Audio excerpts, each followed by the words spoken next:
రంగారెడ్డి జిల్లా ఇబ్రహీంపట్నంలో కామ్రేడ్ మాజీ ఎమ్మెల్యే నరసింహ 4వ వర్ధంతి కార్యక్రమం నిర్వహించారు. ఈ కార్యక్రమంలో సిపిఎం రాష్ట్ర కార్యదర్శి తమ్మినేని వీరభద్రం పాల్గొని నరసింహ చిత్రపటానికి పూలమాల వేసి నివాళులర్పించారు. కామ్రేడ్ మస్కు నరసింహ ఎమ్మెల్యేగా పేద ప్రజల హక్కుల కోసం పోరాడారని తమ్మినేని వీరభద్రం అన్నారు.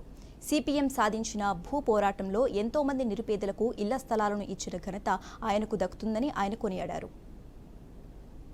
దాంట్లో చాలా యాక్టివ్గా ఉండేవాళ్ళు మొత్తం అసెంబ్లీలోనే మన పార్టీ నుంచే యాక్టివ్గా ఉండేవాళ్ళు ఇద్దరు. ఒకటి మస్కు నరసింహ, రెండోది సున్నం రాజయ్య. వీళ్ళిద్దరూ అక్కడ పార్టీకి నాయకుడిగా నరసింహయ్య గారు ఉన్నాడు.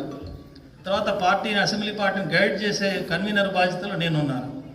అంటే ఎప్పుడు ఏం చేయాలో నేను గైడ్ చేస్తుండేవాడిని. నరసింహయ్య గారు ముందు బెంచ్లో ఉండి అమలు చేస్తుండేవాడు. ఆయన మాటలు అమలు చేసేవాడు, చేతలు మాత్రం ఇద్దరు యోధులు రాజయ్య అండ్ మస్కు వీళ్ళిద్దరు మాత్రం అసెంబ్లీలో పరిచయం అయ్యేవారు.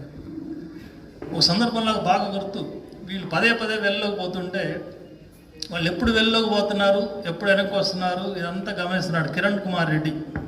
తర్వాత ముఖ్యమంత్రి అయ్యాడు కొన్నాళ్ళ పాటు, 1 నెల 2 నెలలు. ఆయన చీఫ్ విప్గా ఉండేవాడు కాంగ్రెస్ పార్టీకి. చీఫ్ విప్ ఉండి ఒకసారి ఇద్దరు పోయి వెళ్ళలో గొడవ చేస్తుంటే వాళ్ళకి విజ్ఞప్తి చేయడం అనేది వదిలేసి నేను నా బెంచ్ దగ్గరకు వచ్చి నా పక్కన కూర్చున్నాడు కిరణ్ కుమార్ రెడ్డి.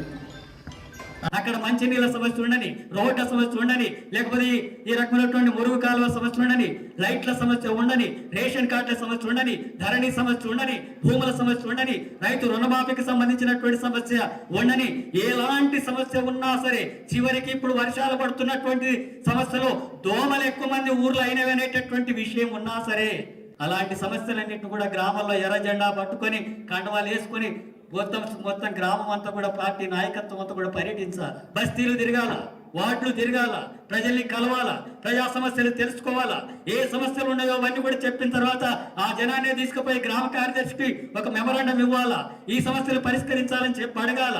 ఇది పరిష్కరించకపోతే జనాన్ని కూర్చోబెట్టి ఆ గ్రామ పంచాయతీ ముందరే ధర్నా